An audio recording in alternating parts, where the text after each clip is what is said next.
እምነት ግሩም ነው ጸበል ፈዋሽ። ዛሬ በገዳመ ወናያት በአባ አቡነ ሐራ ድንግል እንገኛለን። ደቀ መዛሙርትን መስራት ቤተክርስቲያንን መስራት ነው።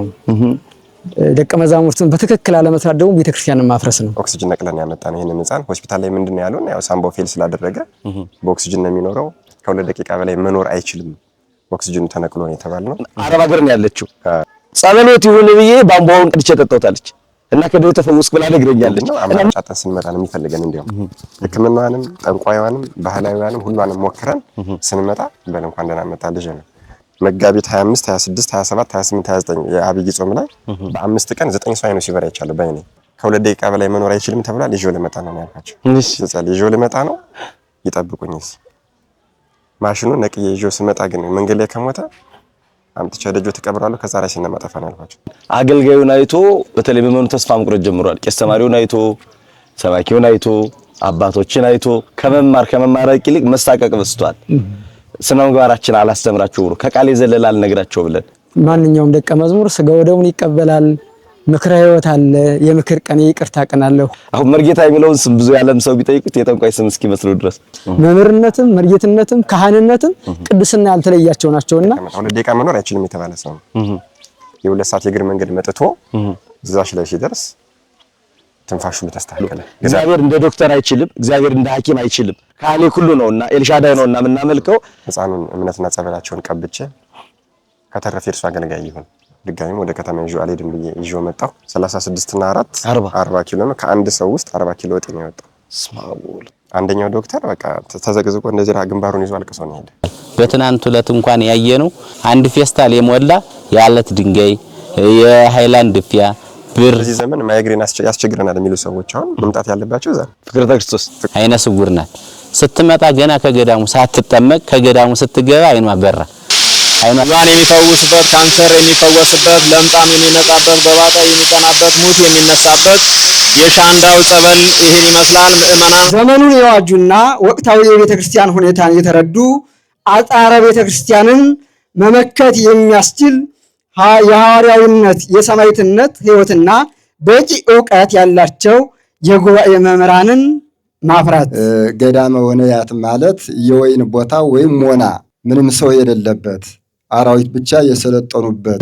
ሀገረ ስብከት ያውቃቸውም፣ ወረዳ ያውቃቸውም፣ አጥቢያው ራሱ ያውቃቸው፣ ምዕመናን ራሱ ያውቃቸው በእንተ ማርያም ልመና ሲሄዱ ነው። አምላከ አበው ሲፈቅድ መምህር ሰናይ አስረስቴ ከገዳማችን እንደ አንዱ ሆነው ያገለግሉና ሐዋርያው ተልኳቸውን እንዲፈጽሙ ፈቃደኛ በመሆናቸው የገዳሙ ማህበረ መነኮሳትንና መነኮሳያትን ገዳማዊ ልዕልናን ጠብቀው በምናኔ እና በእርድና ጸንተው በአንድነት ክብር እንዲኖሩ ማስተማር። በኢትዮጵያ ኦርቶዶክስ ተዋሕዶ ቤተክርስቲያን በሰሜን ጎጃም ሀገረ ስብከት የገዳመ ወናያት አቡነ ሐራ ድንግል አንድነት ገዳም የአራቱ ጉባኤያት ትርጓሜ አዳሪ ትምህርት ቤት በብፁዕ አቡነ አብርሃም የሰሜን ጎጃምና የባህር ዳር አህጉረ ስብከት ሊቀ ጳጳስ ተባርኮ ሐምሌ 6 ቀን 11ኛው ወር 2018 ዓመተ ምህረት የመሰረት ድንጋይ በክብር ተቀመጠ።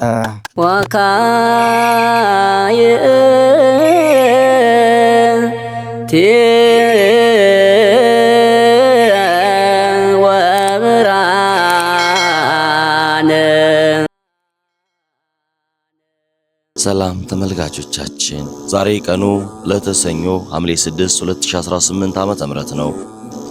ከረፋዱ 4 ሰዓት ከባህር ዳር 15 ኪሎ ሜትር ርቀን በ1574 ወደ ተመሰረተው ገባሬ ታምራት ወመንክራት ያጋንንቱ መቅሰፍት ፈዋሴ ዶያንን ባባሽ ታሪክ ቀያሪ ወደ ሆኑት ወደ ገዳመ ወናያት አቡነ ሐራ ድንግል ገዳም ገብተናል።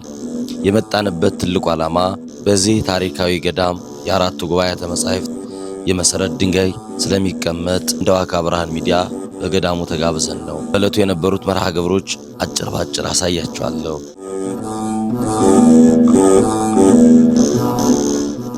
አይኔ ያለማዬ ግሬ ደርሶ በቃሬዛ መጣ ሄደ ተፈውሶ ፈዋሴ ዶያን የአጋንንቱ መቅሰፍት የዘመናችን ትልቁ ገጸ በረከት ባልጋ መጣው ተፈውሰው የሚሄዱበት ካንሰር እንደ ጉንፋን የሚዳንበት ከቤተ መቅደሱ እምነት ብዙዎች ከለምጻቸው ከበሽታቸው ከችግራቸው የሚፈወሱበት ምንተየቹ ቤተክርስቲያን ታላቁ ገዳም ገዳመ ውንያት አቡነ ሐራ ድንግል ነን። ዛሬ ለምን እንደመጣን ወደ ኋላ ዝርዝር ያለውን መርሃ ግብር እናሳያቸዋለን። በገዳሙ ውስጥ የሚሰሩ ገቢረ ተአምራትን የዳኑ አይናቸው የበራ ሐኪም ጽፎባቸው ውሳኔ ተወስኖባቸው ከሞት የተነሱ በጣም ብዙዎች ናቸውና ከመጨረሻው አብራችሁን ቆዩ። ሰብስክራይብ አድርጋችሁ ጀምሩ። የጻድቁ ረድኤት በረከት ከሁላችን ጋር አይለየን። ወደ ገዳሙ ሄደን መርሃ ግብሩን አብረን እንጎበኛለን። እምነት ግሩም ነው ጸበል ፈዋሽ፣ እምነት ግሩም ነው ጸበል ፈዋሽ፣ አባ ሐራ ድንግል ጭንቄ ደራሽ። ዛሬ በገዳመ ውንያት በአባ አቡነ ሐራ ድንግል እንገኛለን። በዚህ ገዳም ውስጥ ዛሬ ታላቅነቱን የሚገልጥ ዘገዩ የሚያስብል ቢዘገዩም ግን ታላቅነቱን የገለጠ አንድ ታላቅ ሊቅ አንድ ታላቅ መምህርን በጉባኤ ቤት ውለው ያደሩ በጉባኤ ቤት ዘመናቸውን ያሳለፉ በጉባኤ መምህርነት ሲያገለግሉ የነበሩ አሁን ደግሞ በዚህ ታላቅ ገዳም የአራቱ ጉባኤያተ መጻሕፍት የምስክር መምህር ሆነው መጥተው አገኟቸውና እሳቸው ስለነበሩበት ባጭር እንደው ለወደፊቱ ሊሰሩት ስለፈለጉት ዓላማ ተጠይቃቸዋለሁ። እንዴት አለ የኔታ? እግዚአብሔር ይመስገን። እንኳን ደህና መጣችሁ። እንኳን ደህና ቆዩ። እንኳን ደስ አለዎት። እንኳን አብሮ ደስ አለን። የዛሬ ቀን እንዴት ናት ለሶ? የዛሬ ቀን ለዘመናት የነበረ ድካም እውን ሆኖ እየታየበት ሰው ሲማር የሆነ ነገር እያሰበ ነው የሚማረው። መድረሻ ዓላማ ይዞ እዚህ ቦታ ደርሳለሁ እያለ ነውና የሚያስበው ያ የፈለኩት ቦታ ላይ ደርሶ የመጨረሻው ድል ላይ መድረስ የአብነት ትምህርት ቤቱ አልፎ የምከራው የተማሪነት ህይወቱ አልፎ አሁን ዓላማ ሲፈጸም በጣም ደስ የሚል ቀን ነው። አሁንም ደስታዎትን ያስፈጽመውት በተለይ ደግሞ ለሶ ትልቁ ዓላማ ቤተክርስቲያንን አገልግለው ተተኪዎቿን ተክተው ከአባቶቹ የተሰጡትን አደራ ለትውልድ ማካፈል ነው ትልቁ ዓላማዎት። ደስታዎት እሱ እንደሆነ አምናለሁኝ። የት ነው የነበሩ? እስኪ እንደው ተመልካቾቻችን ለተወሰነ የት ነው የተማሩ? ጉባኤ አዲሳትን ብሉያትን ሊቃውንት መነኮሳትን መጻሕፍተ አዲሳትን በፍኖተ ሰላም ምስራቀ ፀሐይ የአቡነ ቶማስ የአራቱ መታሰቢያ ጉባኤ ትምህርት ቤት ከየኔታ ገብረ መድኅን የተማርሁኝ። መጽሐፈ መነኮሳትን ጎንደር ሰለስቱ ምዕት ላይ ነው የተማርሁትኝ። ከማን ጋር ነው? ከየኔታ ተሾመ ይባላሉ። ዛሬ በረከታቸው ይድረሰን። አርፈዋል፣ በሕይወት የሉም፣ አርፈዋል መምህራችን። መጻሕፍተ ሊቃውንትን በዋግኽምራ ሀገረ ስብከት በወለክ ነቃ ሕይወት በአራቱ ጉባኤያት ትምህርት ቤት ከየኔታ መዝገበ ቃል ነው የተማርኩትኝ። ብሉይ ኪዳንን ሊቃውንትን ተምሬ ከዚያው ብሉይ ኪዳንን ከዚያው ነው የቀጠልኩትኝ። ተተኪ መምህር ሆነው ቆይተዋል ሲሉ ሰምቻለሁ። አዎ ነቃ ሕይወት ጉባኤ ላይ ያው የኔታ መዝገበ ቃል ደቃ ልጆቻቸው እንድናድግ ስለሚፈልጉ ነው። ልጆቻቸው እንድናድግ ስለሚፈልጉ እንድንተረጉም እንድናስተምር የተለያየ እንክብካቤ ያደርጉ ነበርና በዚህ የተነሳ ለአንድ ዓመት ያክል በዚያው መምህር ሆኜ ሊቃውንትን ሳስብ ነበር። መልካም። እሺ እግዚአብሔር ያከብርልኝ መምህር። ዛሬ የመጣ ነው ይሄ ታላቅ ገዳም የሚታወቀው በፈውስ በበረከት ነው። ተመልካቾች እስኪ ያሳያቸው። ይሄን የምታዩት ገዳም በተለይ ከሁለቱ አንዱ የምታዩት የጻድቁ የአቡነ ሐራ ድንግል ገዳም ነው። መቅደሱ ላይ አጽማቸው ያረፈበት ቦታ ላይ እንደ ውሃ የሚፈልቅ በየዕለቱ እንዴ ይቅርታ ለእምነት መፍለቅ አይባልም፣ ግን ከዚህ በላይ የሚገለጥበት ቋንቋ ስለሌለ ነው። እምነት እንደ ውሃ የሚፈልቅበት ታላቅ ገዳም። በዚህ ገዳም ለምሳሌ ዛሬ 10,000 ሰው ቢመጣ ለ10,000 የሚበቃ እምነት አገልጋዮች ያፍሱታል። በነገተው መጎድጎድ ዋሻ መሆን የለም፣ ዳግም ነው የሚሞላው።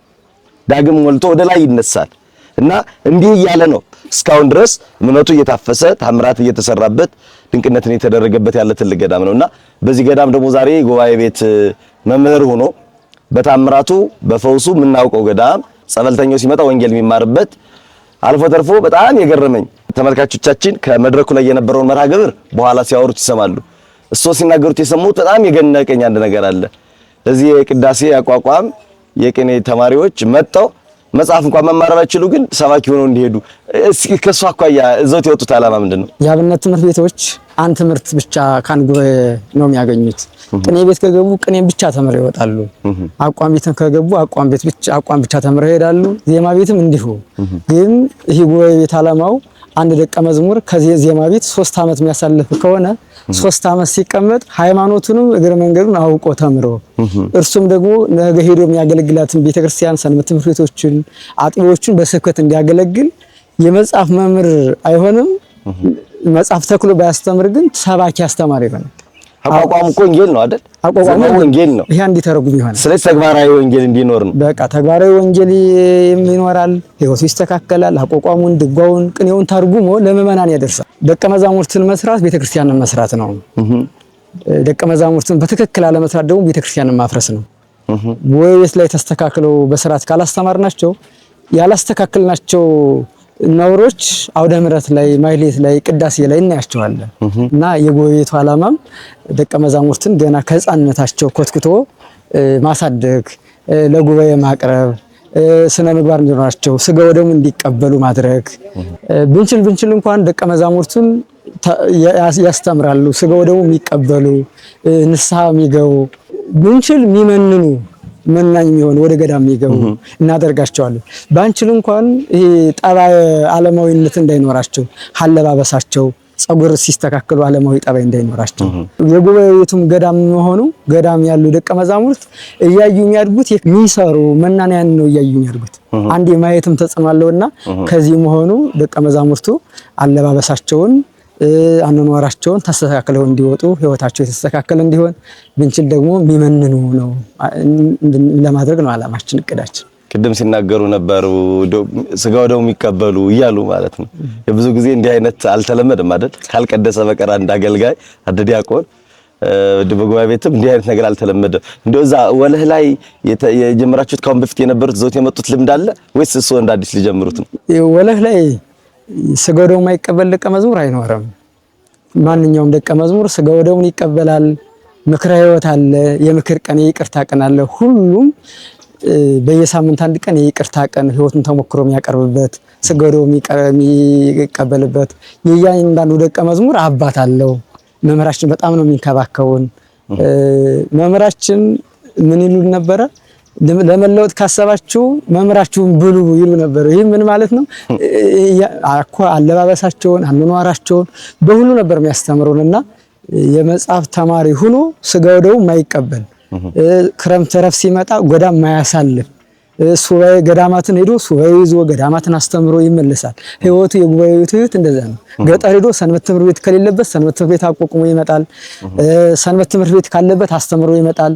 የተጣላ ካለ አስታርቆ ይመጣል። እንደውም አንዳንድ ቀን ስብከተ ወንጌል ይህን አድርጉ ሳይሆን መስቀል ይዞ ቆሞ እስቲ የተጣላችሁ ይላል።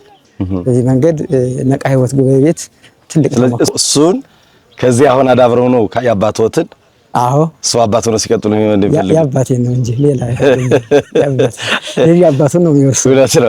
ሌላ አይ ደቀ መዝሙሩ ከመምህሩ በለጠ ቢባልበት አሁን ሰፋ አረጉት ሰው ወደ አቋቋም ቤት የድጓ ቤት የዜማ ቤቶች ያሉ ተማሪዎችን ስልጠና እንሰጣለን የሚሉት አሳደጉት። ከመምህሩ በለጠ ከዚያ ምን ሰራው ነው እዛው እያለን ይሄን ሰራ ነበር። ለቅኔ ቤቶች ላቋቋም ቤቶች እንሰራ ነበር። እዚያው የሚሰራ ያን ማስቀጠል ነው እንጂ አዲስ ነገር አይደለም።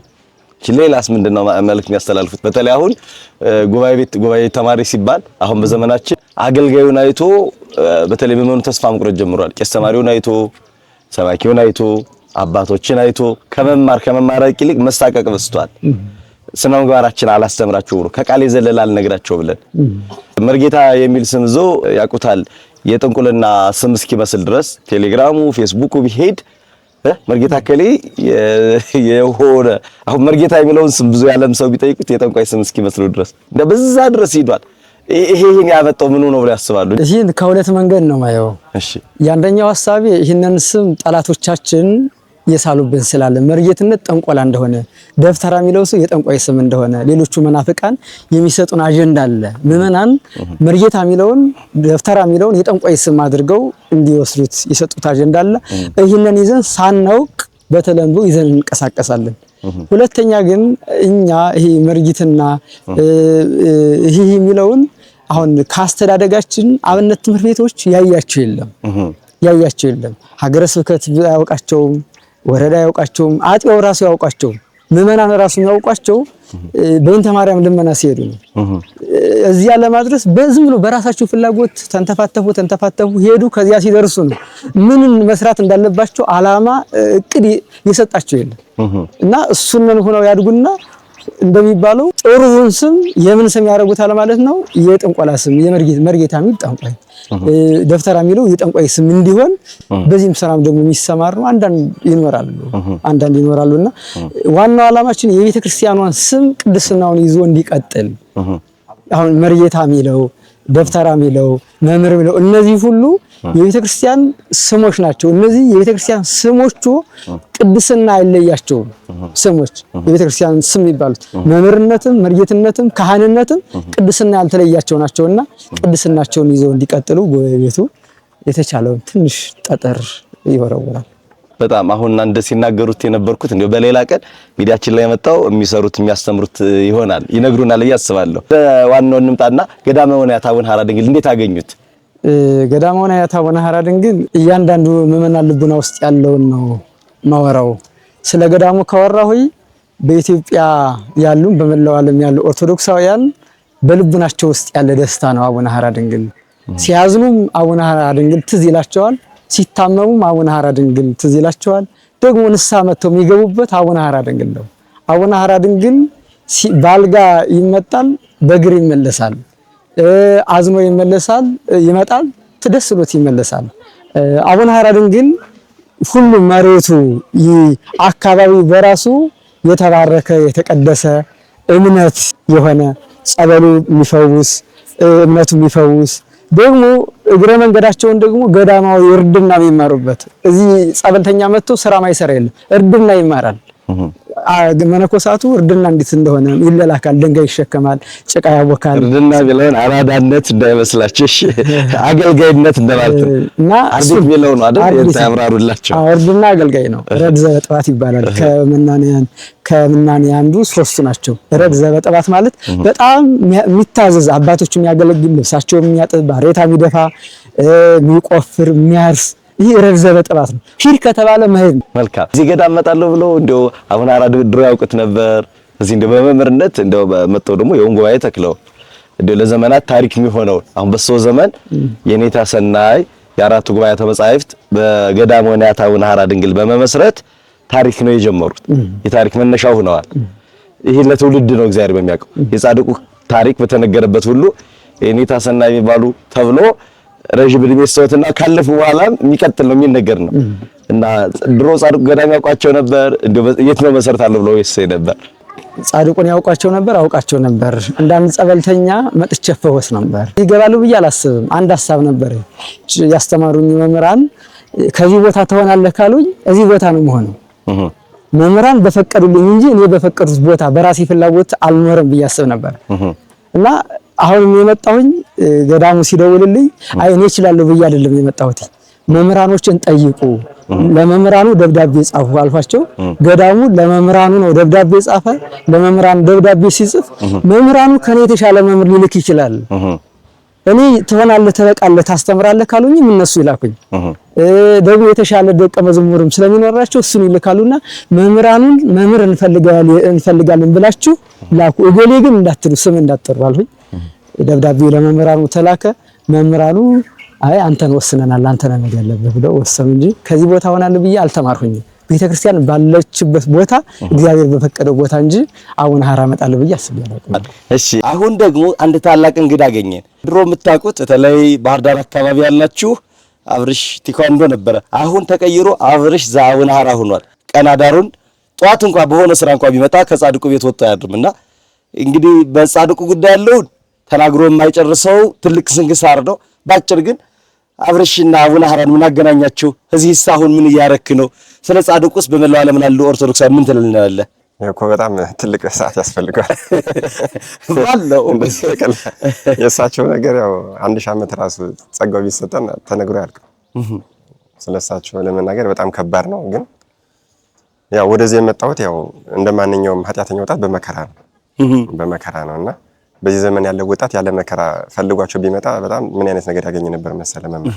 ምክንያቱም አሁን እኔ ያው በችግር በመከራ ነው የመጣሁኝ።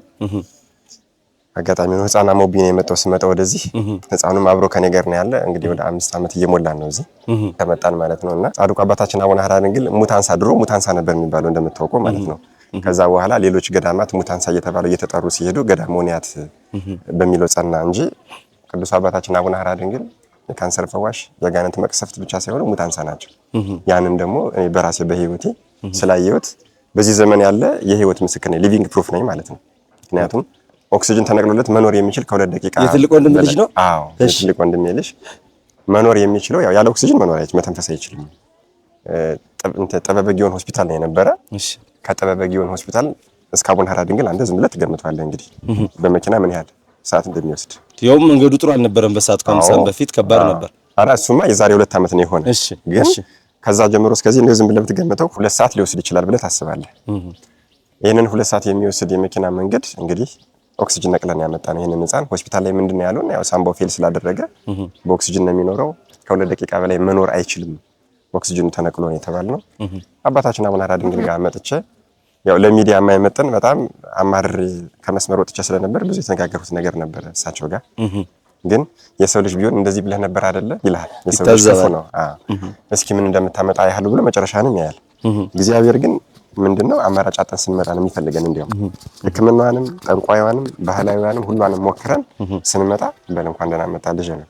ጻድቁ አባታችን አቡነ ሐራ ድንግልን አምላካቸውን ነው የሚመስሉና አልተመራመሩኝም፣ አልታዘቡኝም። ህፃኑን እምነትና ጸበላቸውን ቀብቼ ከተረፈ እርሱ አገልጋይ ይሁን ድጋሚም ወደ ከተማ ይዤው አልሄድም ብዬ ይዤው መጣሁ። ወንድምህን ፈቀዱልህ?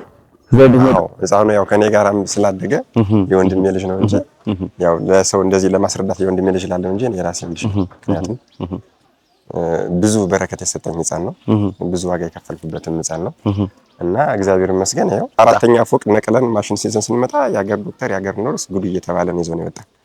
ከ4ኛ ፎቅ ታች እስከምንደርስ 2 ደቂቃ ይሞላል። ግን ያው እያለከለከ የሆነች የቤተክርስቲያን መጽሐፍ ነበረች፣ በዛ አየር እየሰጠሁት ነው መጣ። እያርገበገቡት እያለቀስኩ መጣሁ። ግጥም አድርጌ እምነታቸውን ቀብቻለሁ፣ የመቃብራቸውን እምነት ገዳሙኒያት አቡነ ሐራ ድንግል። ከዛ ነበር እምነቱ ካሁን በፊት ከቤት ይዤው ነው የምዞር። የእሳቸውን ጸበልና እምነት ምንጊዜም ያው አንለቅምና ያው ከዚህ መጥቼን ይዤው ሂጅ የቀባሁት የነበር። ያኔ ግን ተስዬ እሳቸው ጋር እሺ ገዳሙኒያት የምትሏን በኋላ አሳያለሁ ቦታን። እዛች ላይ ስንደርስ ነው በቃ ነፍስ የዘራበት ማለት ነው። ኦልሞስት 2 ሰዓት የመኪና መንገድ ከመጣ 2 ደቂቃ መኖር አይችልም የተባለ ሰው ነው። የ2 ሰዓት የእግር መንገድ መጥቶ እዛች ላይ ሲደርስ ትንፋሹ ተስተካከለ። ገዳሙኒያት የምንለው ስንገባ ማለት ነውና ውስጥ ገባን። በቃ የእሳቸው መቃብራቸው ያለበት ቤተ መቅደስ አለ የአባ አቡነ ሐራ ድንግል። እዛ ላይ ስንደርስ በቃ ይረከቡኝ፣ በቃ ታምሮትን አሳይተውኛል ያልኳቸው። አሁን እንግዲህ ያው ወገቡ በታች መራመድ አይችልም ነበር። አሁን እየተራመደ ጤነኛ ሆኖ ነው ያለ ማለት ነውና ሙሉ ለሙሉ ጤንነቱ ተመልሶ አሁን እዚሁ እያደገ ነው። እንግዲህ ከፍ ሲልና ለጉባኤ ሲበቃ ለእሳቸው አስረክበን እንሄዳለን ማለት ነው። ካለ ኦክሲጅን አይኖርም አብቅቷል የመጨረሻ ነው ብለው ሐኪሞች እውነት ለመናገር እነሱ ማሽኑ በነገራቸው ልክ ነው፣ በእውቀታቸው ልክ ነው። ሰው ልክ አለው አቅም አለውና ሲናገሩ አንተ ለዚህ ለማመን ወደ ጻድቁ ቆርጠህ ለማምጣት ከዛ በፊት አቡነ ሐራ ጋር እናንተ የነበረው ቁርኝነት ምን ድረስ ነበር? አዎ እንትን በነገራችን ላይ ሳምቦ ፌል አድርጓል የተባለ 1 ዓመት ከ6 ወር እዚህ ከተቀመጠ በኋላ ነው። 1 ዓመት ከ6 ወር ተቀምጦ ያው ድኗል ብዬ አጋጣሚ ነው ይዤው ወጣሁ። በዛ ነው የታመመ ማለት ነው። መውጣት አልነበረበትም። በቃ ልጁ ሲጀመር እዚህ መውጣት አልነበረበትም። 1 ዓመት ከ6 ወር ከተቀመጠን በኋላ ይዤው ስወጣ ጉንፋን ብሎ ስለማያውቅ ልጅ ሳምቦ ከጥቅም ውጭ ነው ተባልኩ። ሕክምና ስሄድ ማለት ነው። ወዲያው በኦክሲጅን እንግዲህ እንዲተነፍስ ተደረገ ማለት ነው። እና ያኔ 1 ዓመት ከ6 ወር ሲቀመጥ የተቀመጥኩበት ምክንያት መጀመሪያ ከወገቡ በታች መራመድ ስለማይችል ይዤው የመጣ ነበር። ያንን ታምር ስላየሁ ከዚህም በላይ ሊያደርጉ እንደሚችሉ ምክንያቱም ለሱ ከተደረገው በላይ እዚህ መጥቼ በ1 ዓመት ከ6 ወር ውስጥ ያየሁት ነገር አለ። እኔ እኮ በአንድ ቀን እዚህ አቡነ ሐራ ድንግል ላይ መጋቢት 25 26 27 28 29 የአብይ ጾም ላይ በ5 ቀን 9 ሰው አይኑ ሲበራ ይቻላል በአይኔ 9 ሰው አይኑ ሲበራ ይቻላል በአይኔ ማለት ነው። መጽሐፍ ላይ ተጽፎ አይቼው ወይ ደግሞ ሰው ነግሮኝ ሳይሆን በቃ እዚህ ላይ ሲንከባለሉ ሸንደው ሲጠመቁ ሲንከባለሉ ስታያቸው በቃ ያንተ አይነት ጠፍቶ እንደበራ ነው የሚሰማ በደስታ በቃ ሲያለቅሱ በቃ እዛ እንትኑ ላይ ሲንከባለሉ እዚህ ሊሾ ላይ ስታያቸው በጣም ይገርማል። እና ያንን እንትን ስለምን በጣም ፈጥኖ ደራሽ ናቸው።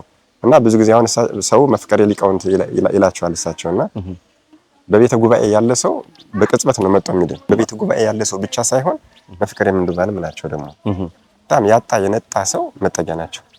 እዚህ መጥቶ በልቶ ጠጥቶ ብቻ ሳይሆን የሚሄደው ጤናውን አግኝቶ ነው የሚሄደው። እና ስራ የሌለው ስራ ያገኛል፣ ጤና የሌለው ጤና ያገኛል፣ ሰላም የሌለው ሰላም ያገኛል፣ ትዳር የሌለው ትዳር ይሰጠዋል፣ ልጅ የሌለው ልጅ ይሰጠዋል። ያንን ደግሞ በ1 ዓመት ከ6 ወር ውስጥ ተቀምጬ አይቼ ነበር። ያንን ስላየሁ ቆርጬ ያው እንግዲህ እሳቸው ጋር ተነጋግሬ ይዤው መጣሁ። እና ያንን ተአምር ስለማውቅ እንግዲህ ያ ድጋፉ ነኝ። በፍጹም እምነት ሳልጠራጠር ያው ሰው ብዙ ነገር ሊል ይችላል ከዓለማዊ አይን ማለት ነው። 2 ደቂቃ መተንፈስ አይችልም የተባለን ሰው ኦክሲጅን ነቅሎ ለማምጣት ቆራጥነት ይጠይቃል። ቆራጥነት ይጠይቃል እንደ ስጋ እኔ ቆራጥነት ይጠይቃል ትለኛለህ እንዴ? ከአይምሮ በላይ እኮ ነው። እናቱም እሺ ጊዜ ምንድነው ዛፋንም አለቅም አንተንም እወድሃለሁ እንዳለው ሰው ኦክሲጅን ገዝቼም ቢሆን ወይ ዶክተሮች ተመድበውልኝ በሆነ አካል አቡነ ሐራ ደረሰ በኋላ ይባላል እንጂ እኮ በቃ የመጨረሻ ፍጹምነት እስኪባል ድረስ ነው የመጣው። በጣም ከዛ በኋላ በስንተኛው ቀን ነው ወደ አጠቃላይ እንደው ወደ ሙሉ ጤንነት የተመለሰው? ያን ቀን ራሱን ያው አውርቶ አያውቅም ነበረ። ያንኑ ቀን እንቅልፌን አስተኛኝ ብሎ ወራ ቤተ መቅደሳቸው ውስጥ ማለት ነው። እሺ ቀን የማህሌቱ ላይ ወስጀው ስነስላቸው ላይ ነበረ። እንቅልፌን አስተኛኝ ምንድን ነው ያልካቸው? እስኪ ለጻድቁ እንዴ እውነት ለመናገር አንድ እህት ስለ ጻድቁ አቡነ ሐራ ድንግል አወራኋት። ወለተ ወልድ ትባላለች። ያው እንዴ በሚዲያ ትከታተላለች። የማህበረ ቅዱስ አባል ናት። ሲያማት አረብ ሀገር ነው ያለችው። ጸበሎት ይሁን ብዬ ባምባውን ቅድቼ ጠጣውታለች እና ከደው ተፈወስኩ ብላ ነግረኛለች። ጻድቁ ምን ብለህ ነው የነገርካቸው? ለሚዲያ ያው ለመናገር ይከብዳል። አባታችን አቡነ ሐራ ግን እስከ 90 ዓመታቸው ነው እዚህ ገዳም ላይ የታገሉት። አሁን እኛ እንደፈለግን ወዲህ የምንልበት በጫማ የምንገባበት የገዳም ወንያት አቡነ ሐራ ድንግል ለ50 ዓመት ከአራዊት ጋር ብቻቸውን የኖሩበት ነው። ወንያት ምድረ በዳ ነው የነበረው ቦታው እና ለ50 ዓመት ኑረው የተሰጣቸው ዋጋ አለ። ያንን ዋጋ ለ50 ዓመት እዚህ ቦታ ላይ የታገሉ በቃ ዝም ብሎ ነው ማለት ነው ያልኳቸው። በቃ ማለት ይሄንን ሕፃን የማያድኑት ከሆነ በቃ ድሮ የሰራውትን ኃጢአትና ግፍ ተመራምሮ በቃ በዚህ ሕፃን እየተበቀሉ ነው ያልኳቸው። ምክንያቱም ያ ሕፃን ለኔ አሁን ለሰው የስጋ ልጅ ስላልሆነ እንትን ላይ ይችላል ትኩረት ላይ ሰጠው ይችላል። ግን እናትና አባት ምናልባት የሚሰማው ስሜት ነው ያለኝ በዛ ሕፃን የኔ የራሴ ልጅ ነውና ብዙ ዋጋ ከፍዬበታለሁ። ብዙ ነገር ትቸበታለሁ። ብዙ ዓለማዊ ነገርን ትቸበታለሁ። በሱ የተነሳም ደግሞ በጣም ብዙ በረከት አግኝቼበታለሁ። ስለዚህ እና የአለፈ ኃጢአቴን ተመራምሮ ነው በቃ እና ታዲያ ቸር ሩሩህ የዋህ እየተባሉ መነኮሳቱ የሚናገሩት ነገር ውሸት ነው ማለት ነው ያልኳቸው መጥቼ ማለት ነው። እና አሁን ይሄንን ሕፃን ከ2 ደቂቃ በላይ መኖር አይችልም ተብሏል። ይዤው ልመጣ ነው ያልኳቸው። ይዤው ልመጣ ነው ይጠብቁኝስ ማሽኑን ነቅዬ ይዤው ስመጣ ግን መንገድ ላይ ከሞተ አምጥቼ ደጆ ተቀብራለሁ። ከዛ ራሴን ለማጠፋ ነው ያልኳቸው። እንደዛ ነው ያልኳቸው ለሳቸው። በቃ ራሴ እንዳላጠፋ ከፈለጉ ግን እኔን ኃጢአተኛ ሁኜ ኑሬ እንዴት ወደ ሲኦል ስገባ ዝም ብሎ ይመለከቱኛል ድጋሚ ራሴን አጥፍቼ። ስለዚህ ራሴ እንዳጠፋ ካልፈልጉ ይሄን ሕፃን ይፈውስልኝ። በቃ ይሄ ነበር ጸሎቴ እኔ። ከዛም ውጭ ደግሞ ያው ሌላ የሚያልኩት ነገር ነበር። ከዛ በኋላ ነፍስ እየዘራ ሄደ። ከዛ ይሄንን ብያቸው ቀጥታ ነቅዬ ይዤው መጣሁ ማለት ነው። እሺ ከዛ በኋላ እንግዲህ እሺ እኔም በጣም እያለቀስኩ ነው ይዤው የመጣው ግን ሊፈቱኝ ነው መሰል። እዚህ እስክደርስ ድረስ ኦልሞስት ምንም ነገር ለሞታል ማለት ይቻላል። እሺ ግን ገዳም ወንያትን ልክ ረግጠን ስንገባ ነው ያኔ ትንፋሽ ተስተካከለ ማለት ነው። እንግዲህ ሙሉ ለሙሉ ሳምቦ ፌል አድርጓል የተባለ ኦልሞስት ለአንድ ወር ምናምን አይሲዩ ላይ የነበረ ልጅ ሙሉ ለሙሉ እንግዲህ ጄኔሬሽን አላቸው የመድኃኒት አንደኛ፣ ሁለተኛ፣ ሶስተኛ፣ አራተኛ ያሉ ጄኔሬሽን አላቸው። ያን ሙሉ ጄኔሬሽን ተጠቅመው ጨርሰዋል። አቅማችን በላይ ነው ባሉበት ሰዓት ነው ይሄ ነገር የሆነ ማለት ነው። እንዴ አሁን ዶክተሮች ሲሰሙ ምን አሉ መቼስ ይጠይቃሉ። ከአራተኛ ፎቅ አውርደህ ስታመጣው ያውቃሉ፣ ኦክሲጅን ስትነጥቀው ያውቃሉ። አንተ ታዋቂ ነህ በስፖርቱ ዓለም ባህር ዳራችን ብሎም ሀገራችን ኢትዮጵያን ወክለህ ሄድክ በስፖርቱ ታዋቂ ሰው ነህና በስነ ስርዓት ያውቁሃል። እና እዛ በኋላ ሲሰሙ ምን አሉ? አጋጣሚ ጥር ላይ ነው ጥር 2 ነው ይዤ የመጣው ዛን ጥር 11 ባለ ረፍታቸው ነው ጥምቀት ነው። ከ7 ቀን በኋላ ሙሉ ለሙሉ በእግሩ ቆመ።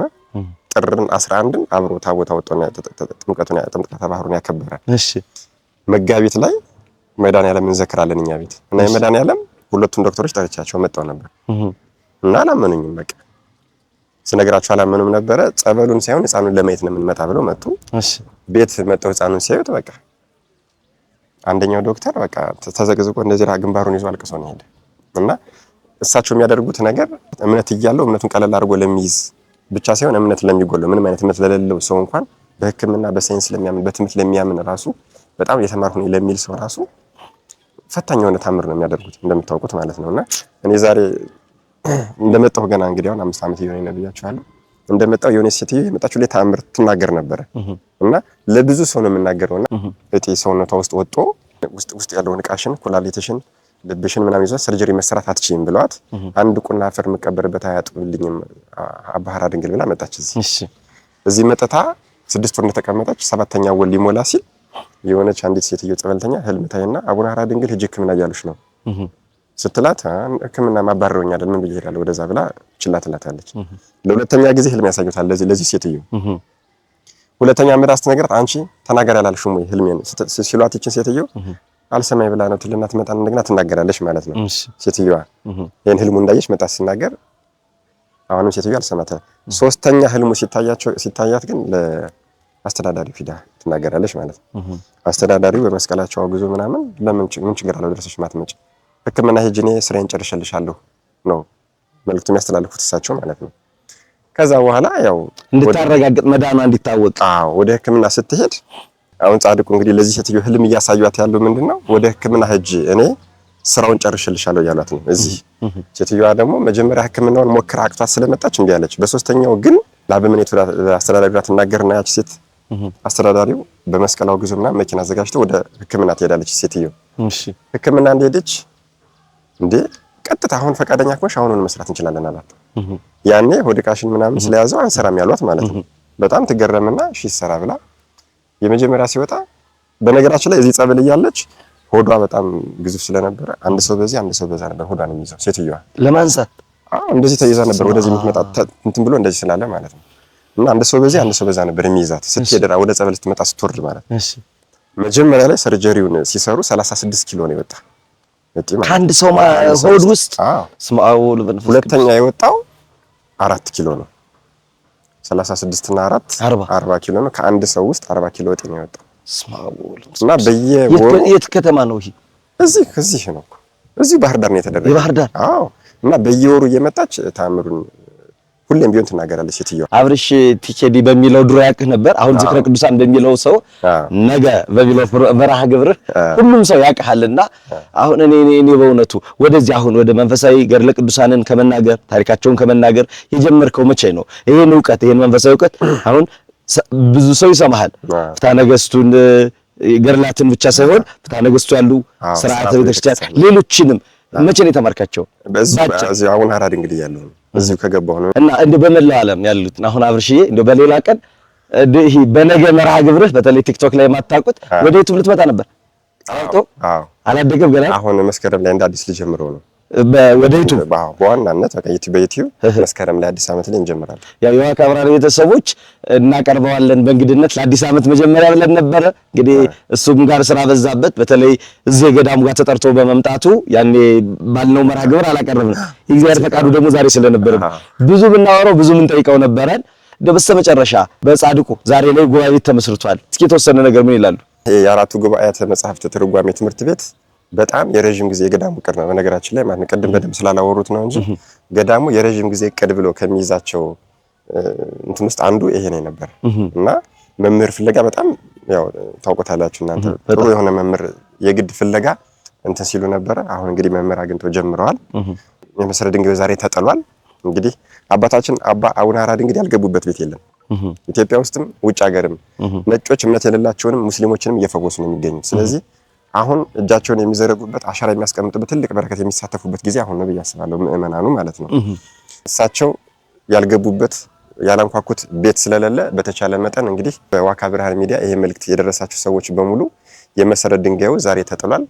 ከዚህ በኋላ እንግዲህ በጣም ብዙ ስራ ይጠበቅብናል ማለት ነው እንደ ወጣት ሁላችንም። ስለዚህ በዩቲዩብም በቲክቶክም እያደረግን በደንብ አድርገን እዚህ ገዳመ ንያት አቡነ ሐራ ድንግል አንድነት ገዳም ላይ የሚመሰረተውን የመጽሐፍት አዳሪ ትምህርት ቤት ጫፍ ድረስ አድርሰን ተመርቆ ለአገልግሎት እንዲውል ለማድረግ እንግዲህ ሁላችንም ርብርብ ይፈልጋል ብዬ መልእክቴን አስተላልፋለሁ። ከዛ ውጪ ሁሌም እንደምናገረው እኔ አባቴ አቡነ ሐራ ድንግል እንደዚህ ያደረጉልኝ ብዬ ነው የጀመርኩኝ። ቲክቶክ ሲጀምር አቡነ ሐራ ድንግል እንደዚህ ያደረጉ በሚለው ነውና ሰው ያይዋል ብዬ አልነበረም እውነት ለመናገር ማለት ነው። ሲጀምር የጀመርኩ ግን ያው ሰው አይቶት ጭራሽ ኮሜንት ላይ ስለ ቅዱሳን የሚነግረን ጠፍተን እስከዛሬ ድረስ የተቀመጠ ነው ምናምን ሲሉ እዚህ መንኩሰው ራሳቸውን ደብቀው ያሉ ከዓለማዊው ኢንጂነሮች፣ ዶክተሮች፣ ፕሮፌሰሮች አሉ። እዚህ በዓለማዊው በጣም የተካኑ በመንፈሳዊው ደግሞ እጅግ በጣም የሚገርሙ መምህራን አሉ። ከህዝብ ፊት ወጣው መታየት የማይፈልጉ ስለዚህ ከነሱ ነው የምትማራው? እነሱ ጋራ እሱን የተማርኩኝ ያው መምዑዝ ቅድስት ፍቅርተ ክርስቶስ ነው። እዚህ በጣም አስደናቂ ቦታ አለች። አውቃታለሁ። በቃ 40 ዓመት በድንግልና ቆማ የጸለየችበት ቦታ ላይ የፈለቀ ጸበል ነው። 40 ዓመት እግሯ ቆሞ የጸለየችበት ቦታ ላይ የፈለቀ ጸበል ነው። አሁን በዚህ ዘመን ማይግሬን ያስቸግረናል የሚሉ ሰዎች አሁን መምጣት ያለባቸው እዛ ፍቅርተ ክርስቶስ ጋር አሁን በጣም በሚገርም ሁኔታ ይሄ ቃል ኪዳን ያላት ሰው ቅድስት ናት። በድንግልና ለ40 ዓመት ከባለቤቷ ከቅዱስ ዘርዓ ክርስቶስ ጋር የኖረች አንገቷን ከተሰየፈች ከ2 ሳምንት በኋላ ገነትን አስጎብኝቶ ቅዱስ ሚካኤል እንደገና ሰውነቷ ሳይበሰብስ ነፍስና ስጋዋ ተዋህዶ እንደገና በቅድስና ይኖረች ናት። እና እዛ በጣም ትልቅ መምህር ነበሩ፣ አንድ አይነ ስውር መምህር። እሳቸው ጋር ነው ሂጄ የተማርኩኝ እስከ መዝሙረ ዳዊት ለጸሎት ብዬ እንትን አልኩኝ። ከዛ በኋላ ግን በቃ እዚህ ያሉ መጽሐፍ መምህራን ስላሉ እነሱን እየጠየኩኝ ሙሉ መጽሐፍ አለኝ እሱን እንትን እያልኩ በተቻለ መጠን እንደዛ ነው። አዎ ይሄ ነው እንጂ በጉባኤ ቤት ቁጭ ብዬ በቃ ለመጀመሪያ ጊዜ እንትን ያልኩኝ መሙዝ ነው። እሷ ደግሞ መፍከሬ ሊቃውንት ነው የምትባል እሷ። ምክንያቱም በላይት ታሰብ የሚባል ሀገር ሂዳ በአንድ ቀን ስንዴ ዘርታ አሽታ አፍርታ ስንዴውን እንዴት እንደሚዘጋጅ ዳቦ አድርጋ የሰው ስጋ የሚበሉ የሰውን ደም የሚጠጡ በላይት ታሰብ የሚባሉ ሀገሮች ላይ ሂዳ ያንን ያደረገች ናት። ከዛም አልፎ ደግሞ ወንጌልን እንዲማሩ ያደረገች የሃይማኖት ገበሬ ናትና በዛ የተነሳ ከሷ ጋር የሚመጡ ሊቃውንት በጣም የሚገራርሙ ናቸው። እዛ ማለት ነው ቦታው የማይመች ስለሆነ ብዙ ሰው ስለማይቆይ ግን ኮረፍቱ ብዙ ነው።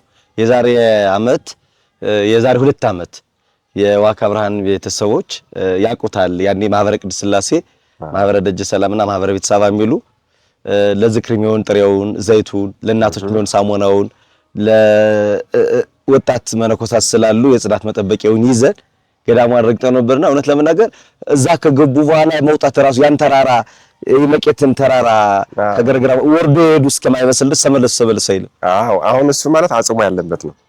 አሁን አርሶ ያሉኝ መቄት ማለት ፍላቄት ላይ ያለ ማለት መሙዝ እሱ ማለት አጽሙ ያለበት ነው። ይሄ ደግሞ የተወለደችበት ነው። የት ጋር ነው? አቡነ ሐራ ድንግል 15 ደቂቃ መንገድ ነው ያለው። ስንመለስ ግን ያው ስለዚህ አንድ ቀን ቃል ትገባልኛለህ ዘይት ሄዳለን እንሄዳለን። በቃ ማይግሬን በሽታ ያላችሁ ያው የራስ ምታት ያለባቸው ጆሮአቸው የማይሰማ ተራራውን እየወጡ ጆሮአቸው ይሰማሉ። ተራራውን እየወጡ እያለ ይፈወሳሉ። አባታችን አቡነ ሐራ ድንግል እዚህ የሚሰሩት ተአምር እንዳለ ሆኖ በዚህ በዙሪያቸው በጣም ብዙ ቅዱሳን ናቸው ያሉ። ለመጀመሪያ ቅዱስ ቁስቋም እዛ ላይ ያያት አሁን ያው ተራራው ላይ ያለች መጀመሪያ ሱባኤ ያዙባት ነው ገለታ ተአምራት የሰሩባት። አዎ ዛቲ እቲ ብለው ወደዚህ የመጡ በሐረግ ተመርተው ወደዚህ ነው ማለት ነው። ቅዱስ ሚናስ ደግሞ ብቸኛው እንግዲህ ስጋው ደግሞ የሚቀበሉበት የነበረው ያለ በዚህ ነው። በእሳቸው ትእዛዝ ደግሞ የተሰራው ደግሞ ቅዱስ ቂርቆስ ደግሞ ያለ እዚህ ነው እና ይሄ ዙሪያው የቅዱሳን ቦታ ነው ማለት ነው። ይሄ ገዳብደን ታምራ መናገር ታብቃል። ፍቅር ክርስቶስ አሜን። የጉባኤ ቤቱን የመጨረሻ ማሳረጊያው ዲስቱ ጉባኤ ቤቱ እንግዲህ ያው ግንባታው ተጀምሯል። እንግዲህ ራሱን የቻለ የሚዲያ ተቋም ይኖረዋል ተብሏል። ከዛ ውጭ ደግሞ በጣም ትልቅ ቤተ መጻሕፍት ይኖረዋል። ስለዚህ ይሄን ጉባኤ ቤት በሐሳብም በእውቀትም መርዳት ይችላል። በገንዘብ ብቻ አይደለም፣ በማቴሪያልም መርዳት ይችላላችሁ። ይሄንን ነገር ማምጣት ይችላል ብላችሁ የምታስቡ ሰዎች እንግዲህ ጉባኤ ቤቱን እንግዲህ ኑና አግዙ። የካንሰሩ ፈዋሽ ያጋነንቱ መቅሰፍት ሙታን ሰው ቅዱስ አባታችን አቡነ ሐራ ድንግል የልማት ስራ ብቻ አይደለም መነኮሳቱ የሚሰሩ። እንግዲህ ዘይት ፋብሪካውን አይታችሁታል። እንግዲህ ትክክለኛ የሆነ ንጹህ የምግብ ዘይት በታማኝነት ምንም ነገር ያልተቀላቀለበት ንጹህ የምግብ ዘይት እንግዲህ ያመረተ ነው ገዳሙ እንዳያችሁት ማለት ነው።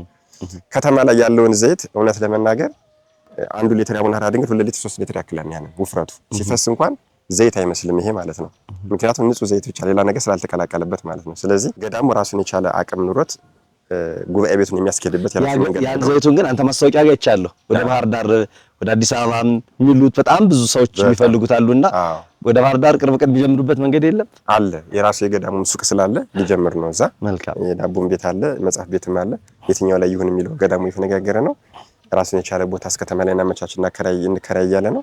አዲስ አበባና ባህር ዳር ላይ አንድ ይኖራል ማለት ነው። መልካም በጣም አመሰግናለሁ። ገዳመ ወይናያት አቡነ ሐራ ድንግል ጸበል ቦታውን ግንቦት 11 ከደረቅ ዋሻ ላይ ያፈለቁት የታምራት ጸበል ነው። ጸበሉ የፈለቀበት አፈር ቦታ አይደለም፣ ድንጋይ ውስጥ ነውና የጻድቁ በዓል በዓመት 3 ጊዜ ይከበራል። ጥቅምት 19 ልደታቸው፣ ጥር 11 ከጌታ ጥምቀት ጋር ደግሞ በዓለ ዕረፍታቸው ይከበራል። ግንቦት 11 የጻድቁ ታምራትን ያደረጉ እንደ ሙሴ በዓለት ላይ ውሃን አፈለቀ ተብሎ ተጽፏል። አሁን ሰው እኮ እውነት ለመናገር ቀላል ነው ይመስላችሁ አይደል? በዓለት ላይ ውሃን አፈለቀ ማለት ነው። እግዚአብሔር ከደረቅ ድንጋይ ውስጥ ደረቅ በራሱ ደረቅ ነውና ከደረቅ ድንጋይ ውስጥ እግዚአብሔር ውሃን አፈለቀ ተብሎ የሚነገርበት ታምርን ግንቦት 11 ቀን ጻድቁ ከዓለት ላይ ውሃን ያፈለቁበት ቦታ ነው። አሁን ወደ ታች ምንገባው ቅድመ ሁኔታውን ይቱ ብዬ ነው። አብረን እንውረድ። እምነት ግሩም ነው ጸበል ፈዋሽ፣ እምነት ግሩም ነው ጸበል ፈዋሽ፣ አባ ሐራ ድንግል ጭንቄ ደራሽ፣ የኢትዮጵያ ሐዋርያ መነኩሴ አባ ሐራ ድንግል። ገዳመ ወይናያት አቡነ ሐራ ድንግል የገዳሙ ሻንዳ ወይም ጸበል ይህን ይመስላል። ምእመናን ሲጠመቁ ጸበሉ ሲለቀቅ ይህን ይመስላል። አሁን የምንገኘው በገዳመ ወይናያት አቡነ ሐራ ድንግል አንድነት ገዳም ነው።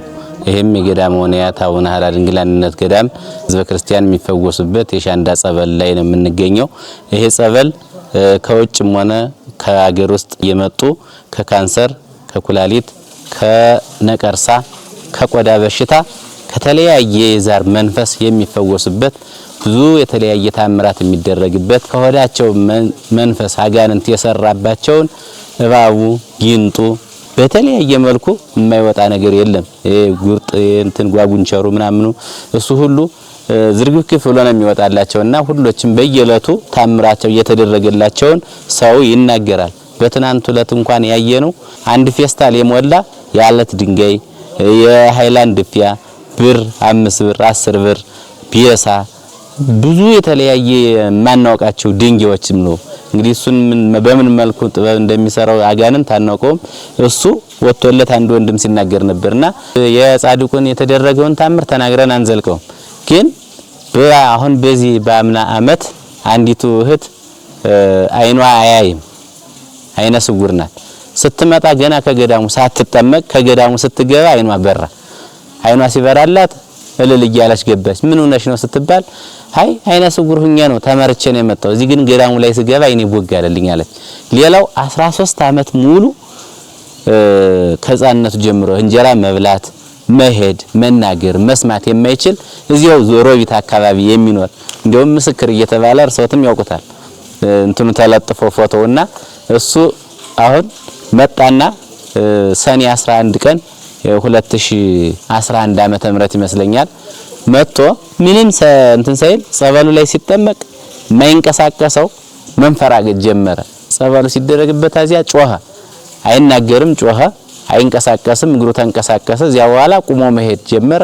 እስካሁን ድረስ እርሻውን እያረሰ ገበሬ ሆኖ ይኖራል ማለት ነው። በየወሩ አይቀርም የመጣ ምስክርነት ይሰጣል። በየለቱ አሁን ከውጭ ሀገር ከካንሰር ተፈውሰው ከተለያየ በሽታ ተፈውሰው ብዙ ቀን ምስክርነት በስልክም በአካልም መጥተው ይናገራሉና እሱ የሚደረግበት ይሄ ሻንዳ ጸበል ነው። ከአባታችን ካፈለቁት ጸበል አንዱ ከስሩ ከላዩ ላይ አባታችን በራሳቸው ያፈለቁት ጸበል አለ። እሱ ጋር ተገናኝቶ የሚወርድ ሻንዳ ነው። ሌላው አባታችን የተቀበሩበት የእምነት አፈር ከመቅደሱ ሁሉ ጊዜ ለሕዝበ ክርስቲያኑ ከ10 ከ15 ኩንታል በላይ የሚወጣበት መቅደሱ ላይ የሚወጣ እምነት አለ። እሱን ሕዝበ ክርስቲያኑ እንደ ምግብ የሚጠቀመው ለመፈወሻ ለስጋም ሆነ ለነፍስ እንግዲህ አፈር ነው። አፈርነቱ ወደ መድኃኒት ተለውጦ ሕዝበ ክርስቲያኑ የሚፈወስበት ታምር የሚደረግበት ነው። ከጫካው ከአውሬው ከጅቡ ከአንበሳው ከነምሩ ጋር ተስማምተው ሲኖሩ ልብስም ሳይለብሱ ምግብም ሳይመገቡ የኖርበት ቦታ ስለሆነ እግዚአብሔር በዚያ ፈንታ የሰጣቸው ቃል ኪዳን የሰጣቸው በረከት ለሕዝበ ክርስቲያኑ መፈወሻ ለኛ ጸጋ በስጋም ሆነ በነፍስ የምንፈወስበት ቦታ ነው ላለው እግዚአብሔር አምላክ ለሁላችንም ሁሉም ያልመጣችሁትም ቦታውን የማታውቁት መጣችሁ ከቦታው ደርሳችሁ በረከት እንድታገኙ ስንል መልእክታችንን እናስተላልፋለን። ገዳመ ወንያት አቡነ ሀራ ድንግል ጸበል እንደዚህ ነው ሲከፈት እናቶች አባቶች ይጠመቁበታል። ገዳመ ወንያት አቡነ ሀራ ድንግል አንድነት ገዳም የገዳሙ ምእመናንና ምእመናት የሚጠመቁበት ጸበላቸው የጻድቁ ጸበል ይህን ይመስላል። ድውያን የሚፈውስበት፣ ካንሰር የሚፈወስበት፣ ለምጣም የሚነጻበት፣ በባጣ የሚጠናበት፣ ሙት የሚነሳበት የሻንዳው ጸበል ይህን ይመስላል። ምእመናን ሁላችሁም በረከቱ ረድኤቱ ይደርባችሁ፣ ጸጋ በረከቱ ይደርባችሁ። እምነት ግሩም ነው ጸበል ፈዋሽ፣ እምነት ግሩም ነው ጸበል ፈዋሽ፣ አባ ሀራ ድንግል ጭንቄ ደራሽ፣ የኢትዮጵያ ሐዋርያ መነኩሴ አባ ሀራ ድንግል ቆመላት ለነፍሴ፣ አቡነ ሀራ ቆመላት ለነፍሴ። ዛሬ በአባ አቡነ ሀራ ድንግል ገዳም የተገኘንበት ዋናውና ትልቁ ምክንያት የአራቱ ጉባኤያተ መጻሕፍት የትርጓሜ አዳሪ ትምህርት ቤት ሊገነባ ስለሆነ በብፁዕ አባታችን በአቡነ አብርሃም መልካም ፈቃድና እርዳታ ዛሬ የመሰረት ድንጋዩ ተጥሏል። እንግዲህ ዋካ ብርሃን ሚዲያ ብቻ ሳይሆን ሌሎችም በጣም ብዙ ዩቲዩበሮችና ቲክቶከሮች ተገኝተዋል። መምህራንም ብዙ የተጋበዙ እንግዶችም ተገኝተው የመሰረት ድንጋዩ ተጥሏል። የተሰበሰብንበት ትልቁ ዓላማ ይሄ ነው። ኢትዮጵያ ሐዋርያ መነኩሴ አባ ሀራ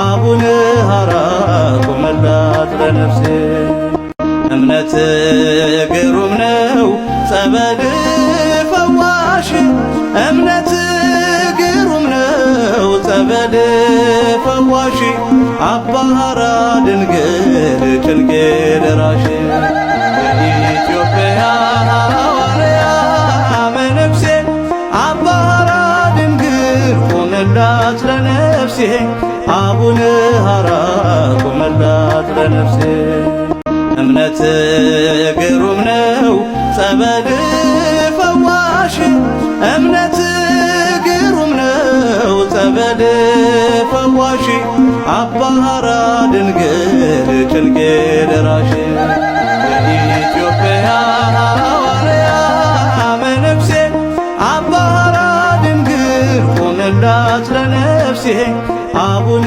ሐራ ቆመላት ለነፍሴ። በስመ አብ ወወልድ ወመንፈስ ቅዱስ አሐዱ አምላክ። እንኳንም ደስ አላችሁ። እንግዲህ እግዚአብሔር አምላካችን ወዶና ፈቅዶ ለዚህች ዕለትና ሰዓት አድርሶናል። የእግዚአብሔርን ቃል የምናውቅበት የምንማርበት አመልኮተ እግዚአብሔርን የምንፈጽምበት ታላቅ መሰረት ነው የምንጥለው። አባታችን ጸሎት አድርገውልን ከዚያ በኋላ ውዳሴ ማርያም አድርሰን ወንጌሉን ብለን ወደ ፕሮግራማችን እንሄዳለን። ይህን ቦታ በቸርነት ለትምህርት ቤት እንድትባረክልን ያስቀመጥነውንም የመሰረት ድንጋይ በቸርነት ባርከ ስራው ተቆናውኖ እንዲሁ ትምህርቱ እንዲጀመር መልካም ፈቃድ እንዲሆንልን ቦታውን እንድትባረክልን በቦታው ዙሪያ የተሰበሰቡት ጸበልተኞችን እንድትፈውስልን መናንያኑንም በቸርነት እንዲሁ በዓላማቸው ጸንተው ለሀገር ለወገን ለቤተ ክርስቲያን ጸልየው የሚጠቅሙ የሚጠቀሙ እንድታደርግልን ወርኃ ክረምቱ እንድትባርክልን። አቡነ ዘበሰማያት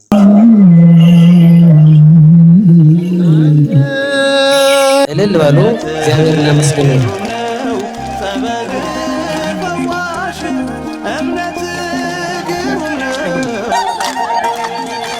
ብፁዕ አባታችን አቡነ አብርሃም የባህር ዳርና የሰሜን ጎጃም አህጉረ ስብከት ሊቀ ጳጳስ የቅዱስ ሲኖዶስ አባል መላከ መንክራት ቆሞስ አባ ሰላማ ንጉሴ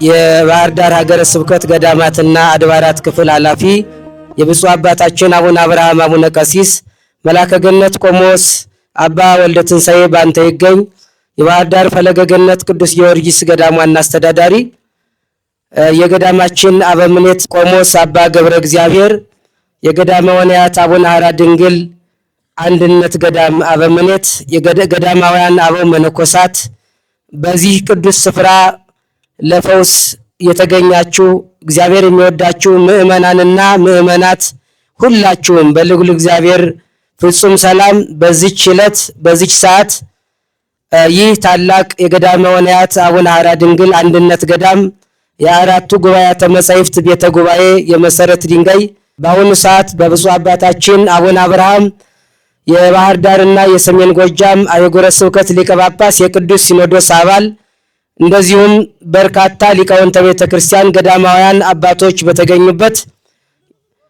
እየተቀመጠ ይገኛል። እልል ብላችሁ እግዚአብሔርን አመስግኑ። እልልታ ይገባል። እግዚአብሔር ይመስገን። እግዚአብሔር ጸበል ፈዋሽ አባ ሐራ ድንግል ጭንቄ ደራሽ ከዚህ በመቀጠል የመሰረት ድንጋዩ የዚሁ ታላቅ ገዳም የገዳመ ወንያት አቡነ ሐራ ድንግል አንድነት ገዳም የአራቱ ጉባኤያተ መጻሕፍት መምህር የሆኑት መምህር ሰናይ እሳቸው የሚያነቡት ይሆናል። በስመ አብ ወወልድ ወመንፈስ ቅዱስ አሐዱ አምላክ አሜን። በመሰረተ ድንጋዩ ላይ የተቀመጠ ንባብ እንዲህ ይላል። ለትምህርተ መጻሕፍት አልቦ ዘይጸግቦን ወፈድፋደሰ እለ ይሄልዩ ጥበበ ወአጥረዩ አእምሮ ማህያዊተ ጳላዲዮስ ምዕራፍ 1 ቁጥር 1 በኢትዮጵያ ኦርቶዶክስ ተዋሕዶ ቤተ ክርስቲያን በሰሜን ጎጃም ሀገረ ስብከት የገዳመ ወንያት አቡነ ሐራ ድንግል አንድነት ገዳም የአራቱ ጉባኤያተ ትርጓሜ አዳሪ ትምህርት ቤት በብፁዕ አቡነ አብርሃም የሰሜን ጎጃምና የባህር ዳር አህጉረ ስብከት ሊቀ ጳጳስ ተባርኮ ሐምሌ 6 ቀን 11ኛው ወር 2018 ዓመተ ምህረት የመሰረት ድንጋይ በክብር ተቀመጠ። እንኳን ደስ አላችሁ። ለኩሉ ትረድ እንተ ለኩሉ ለኩሉ ትረድ እንተ ለኩሉ ፈቅዶ ለዚች ሰዓት ለዚች ዕለት አድርሶናል። ይሄን ያሳየን አምላካችን ፍጻሜውን እንዲያሳየን ሁላችንም በጸሎት እግዚአብሔርን እንጠይቀዋለን። ዋመ ትትቀደስ በደሉ ዋመ ትትቀደስ ወአመ ትትቀደስ በደሉ ኢየሩሳሌም ቤተ ክርስቲያን ትውየድስዋ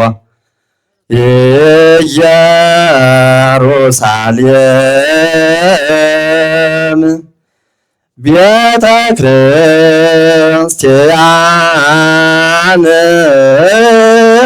ትውየድስዋ ወአመ ትትቀደስ ወአመ ትትቀደስ በደልኦ። የቦታው መምህር ትንሽ ሀሳብ ይስጡ ብለዋል። ወደ መምህራችን። እግዚአብሔር ይመስገን ብለን እንድናመሰግነው የረዳንና ያገዘን የአባቶቻችን አምላክ ልዑለ ባሕርይ እግዚአብሔር ስሙ ለዘላለም የተመሰገነ ይሁን። እንኳን ደስ አላችሁ። ስለ ጉባኤው ለሚኖረው ዓላማ ጉባኤው ተተክሎ ምንድነው መስራት ያለበት? ይህ ታላቅ ገዳም ወንያት አቡነ ሐራ ድንግል አንድነት ገዳም ገዳሙ ታላቅ ገዳም ነው። ብዙ ምዕመናን የሚገኙበት ብዙ መናንያን ያሉበት ገዳም ነውና እዚህ ያሉ ምዕመናን ከዚህ ያሉ አባቶች መምህር ለማግኘት ለብዙ ዘመን ሲወጡ ሲወርዱ ኖረዋል። ዓላማቸው ደግሞ ገዳሙን ቦታውን የሚወክል ጉባኤ ታላቅ ጉባኤ መስራት ነበርና ሲፈልጉ ኑረው በዛሬው ቀን መሰረተ ድንጋይ በማስጣል ድካማቸው እውን ሆኗልና የገዳሙ አርዲት መነኮሳት አባቶች ሁላችሁም ኦርቶዶክሳውያን ለዚህ ታላቅ ቀን በድጋሚ እንኳን አደረሳችሁ። ገዳማችን ገዳመ ወንያት በፈውስ ብቻ የሚታወቅ ገዳም አይደለም። እዚህ የመነኑ አባቶች በታላላቅ የልማት ስራዎች አብነት ነው።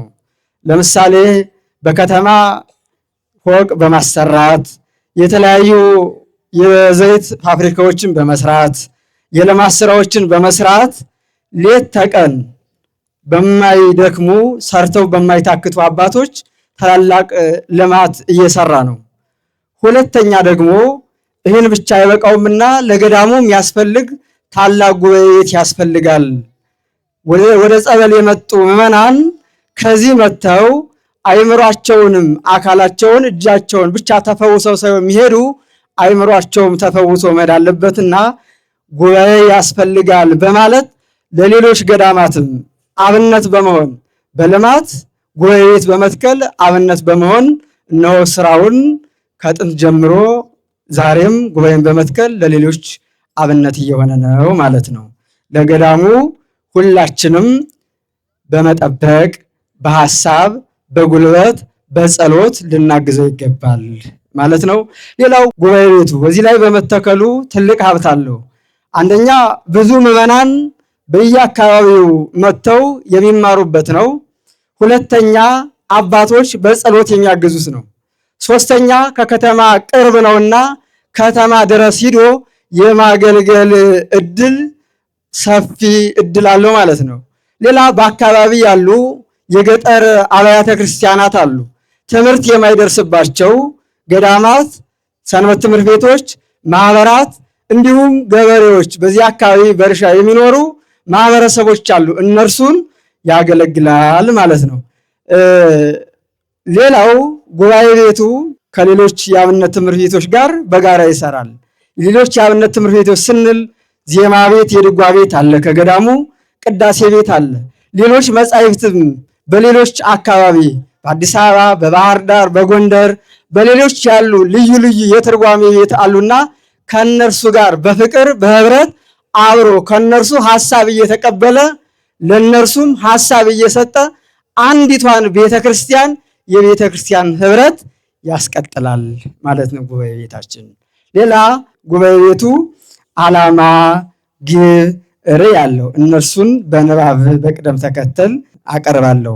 የጉባኤ ቤቱ ርዕይ ጉባኤ ቤቱ በ2018 ዓመት ጀምሮ በኦርቶዶክሳዊት ሃይማኖት የጸኑ በምግባር የቀኑ ምስጢር ያደላደሉና መንፈሳዊ ሰብና የተሟላላቸው ትናንትናን ተቀብለው ዛሬን ጠብቀው ርትዕት ሃይማኖትን ለነገ ትውልድ የሚያስረክቡ ብቁ የቤተ ክርስቲያን አገልጋዮች የሚወጡበት የምስክር ጉባኤ ቤት ሆኖ የእግዚአብሔር ቃል በዓለሙ ሁሉ የሚሰራጭበት ገዳማዊ ጉባኤ ቤት ሆኖ ማየት ነው ርዕዩ ማለት ነው። የጉባኤ ቤቱ ተልእኮ ጉባኤ ቤቱ ከገዳሙና ከሕዝበ ክርስቲያኑ በሚገኝ በጀት የቤተ ክርስቲያኗን መሰረታዊ የአብነት ትምህርት የተማሩ ደቀ መዛሙርትን በውድድር ለይቶ በጉባኤ ቤቱ ስርዓት መሰረት ለመማር አስወድዶ አስረድቶና አሳውቆ በማስገባት የጉባኤ ቤቱ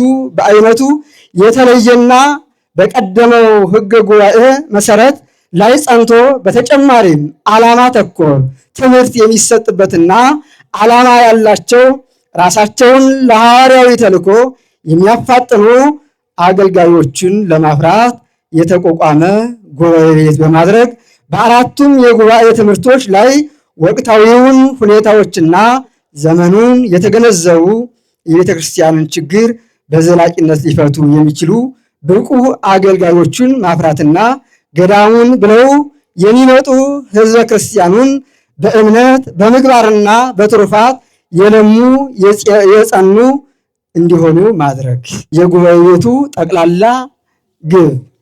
ጉባኤ ቤቱ የሰርክ ልብስ የአልባሳትና የመጠለያ ችግር የሌለበት ጉባኤ ቤት በማድረግ ቀለብና ልብስ በመለመንና በማፈላለግ የሚጠፋውን የትምህርት ጊዜ በማስቀረት በረሃብና በእርዛት ምክንያት በሚመጣ ድካም የሚራዘመውን የትምህርት የቅጸላ የንባብ የስልጠና ጊዜ በማሳጠር ጊዜያቸውን አቅማቸውን በአግባቡ ተጠቅመው በተቀመጠለት አማካይ የትምህርት ጊዜ ውስጥ ትምህርታቸውን የሚያጠናቅቁና ለሐዋርያዊ ተልእኮ የሚፋጠኑ መምህራንን አገልጋዮችን በማፍራት አገልግሎት እንዲሰጡና የቤተ ክርስቲያንን ችግሮች በመቅረፍ በዕቅበተ እምነትና ሁለንተናዊ ልዕልናዋን በማፋጠን በሚደረገው ጥረት ቀዳሚ ተዋናይ እንዲሆን ለማድረግ ነው።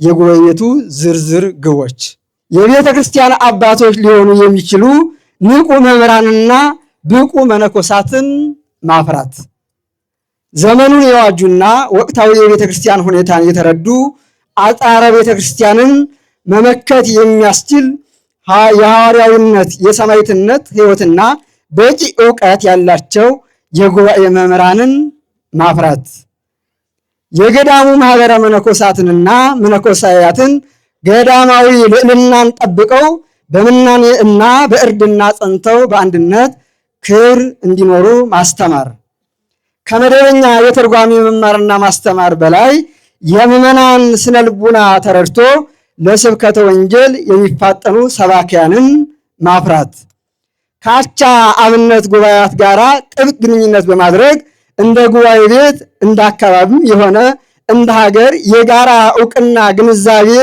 የመፍትሄ ሐሳብ በሚገባቸው ጉዳዮች ላይ በቅርብ በመመካከርና በመስራት በጊዜው ለሚመለከታቸው አካላት የመፍትሄ ምክር ሐሳብ እያዘጋጁ ማቅረብ፣ መከታተልና የሚገኙ ለውጦችን ለዘላቂነት እንዲኖራቸው ማድረግ። በገዳሙ ዙሪያ ለሚገኙ የአብነት መምህራንና ተማሪዎች በየደረጃው የሚመጥን ስልጠናና ትምህርት በመስጠት ብቁ ተተኪዎችና አገልጋዮች እንዲወጡ ማድረግ። ለምሳሌ አንድ ዜማ ተማሪ ወይም አንድ አቋቋም ተማሪ አቋቋም ለመማር 3 ዓመት፣ 4 ዓመት፣ 5 ዓመት እስከዚህ ድረስ ሊወስድበት ይችላል።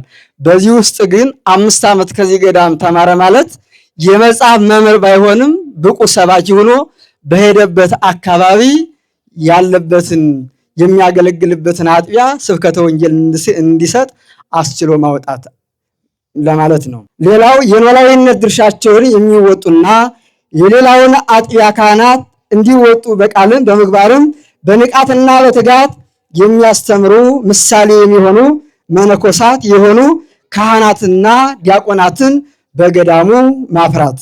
ለበረከተ ገዳምና ለጸበል የሚገኙ ክርስቲያኖችን በየደረጃቸው የሚመጥን ትምህርትና ስልጠና በልዩ ልዩ መንገድ በመስጠት አምላካቸውን የሚያውቁና የሚያመልኩ የተማሩትንና የሚያውቁትን የሚኖሩና የሚያስተላልፉ ማድረግ።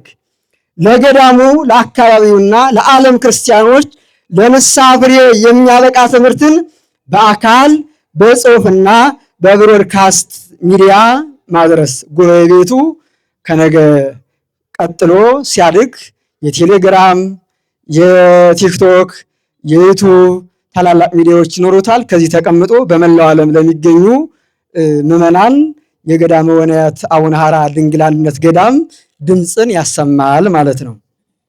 በገዳሙ ዙሪያ ባሉ አጥቢያ አብያተ ክርስቲያናት በሰንበትና በበዓላት ትምህርተ ወንጌልን መስጠት፣ ጉባኤ ቤቱን በሁለንተናዊ መልኩ በማሳደግ በሀገር አቀፍ ደረጃ አንድ ታላቅ የልዕቀት ማዕከል እንዲሆን ማድረግ። ሌላው ጉባኤ ቤቱ ሲመሰረት ለጉባኤ ቤቱ አንደኛ መጻሕፍት ያስፈልጉታል። አፋቸው አንደበታቸው ሙሉ አይምሯቸው ሙሉ እንዲሆን ታላቅ ላይብረሪ ይሰራል። ለዚህ ደግሞ እያንዳንዱ ሰው መጽሐፍ መግዛት የሚችል አንዳንድ መጽሐፍ እየገዛ በቡድንም በግል መጻሕፍትን እየገዛ መጻሕፍትን ያሟላል። ከቤታችሁ እንኳን የተቀመጡ ጋዜጦች፣ ደብዳቤዎች ካሉ ለገዳመ ወንያት አቡነ ሐራ ድንግል አንድነት ገዳም ለተሰራው ጉባኤ ቤት ምን ታመጣላቸው ማለት ነው? መጻሕፍት። ትልቅ ላይብረሪ ይኖረዋል።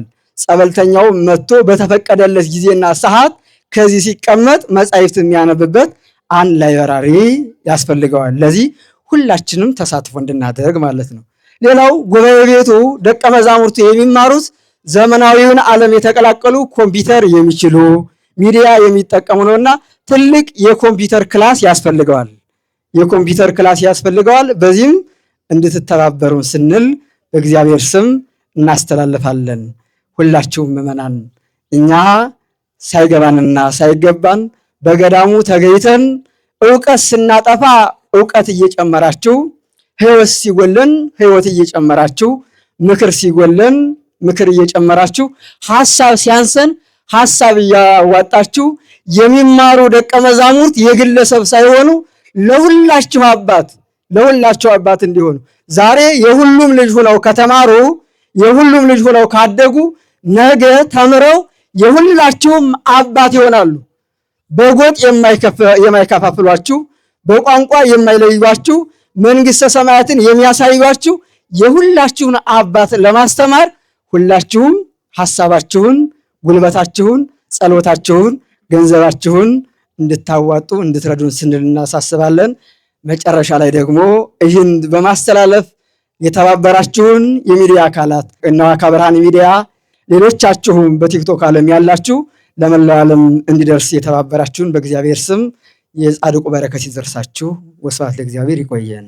ለመምህር ሰናይ አስረሴ ቃለ ሕይወት ያሰማልን፣ የአገልግሎት ዘመናቸውን ያርዝምልን። ወደ ትምህርቱ እንሄዳለን። መምህራችን ያስተምሩናል። ሁላችሁም በጽሙና እናዳምጥ። ረቢ የይሰነ ነርበርዝየ ወነግበር ሰለስተ ማኅደረ መምህር። በዚህ ለእኛ መኖር መልካም ነው። በዚህ ብንኖር ይሻለናል። ገዳመ ወነያት ማለት የወይን ቦታ ወይም ሞና፣ ምንም ሰው የሌለበት አራዊት ብቻ የሰለጠኑበት የሚል ነው ትርጉሙ ነው ያሉ። ሌላም ሊኖረው ይችላል እና ወና በሆነው ቦታ ላይ እሳቸው ደግሞ ከጸለዩበት፣ እሳቸው ደግሞ ከደገሙበት ከተጋደሉበት በኋላ ጸበሉን እስከ ማውጣት ድረስ ይህ ሀብተ ፈውስ ቃል ኪዳን ከተሰጣቸው በኋላ ደግሞ መካነ ወይን እንዲሆን ያደረጉ ዛሬም በጸሎታቸው እየባረኩን የሚገኙ ይህን ቤተ ጉባኤም እንዲተከል ዋና ምክንያት የሆኑ አባታችን አቡነ ሐራ ድንግልም በሁላችን አንደበት የተመሰገኑ ይሁን። ጸሎታቸው ከሁላችን ጋር ይሁን። ላስተማሩን ለመምህራችን ቃለ ሕይወት ያሰማልን፣ የአገልግሎት ዘመናቸውን ያርዝምልን። በቅድሚያ ስለመጣችሁ በጻድቁ አቡነ ሐራ ድንግል ስም ምስጋናችን እያቀረብን በመቀጠል በገዳማችን በገዳመ ወንያት አቡነ ሐራ ድንግል አንድነት ገዳም እንደሚታወቀው አንጋፋና ታላቅ ገዳም ነው። በመሆኑም በገዳማችን ላይ ከአሁን በፊት 3 ጉባኤ ቤት ነበሩ። አሁንም የድጓ ወይም የዜማና የቅዳሴ ጉባኤ ቤት አሉን።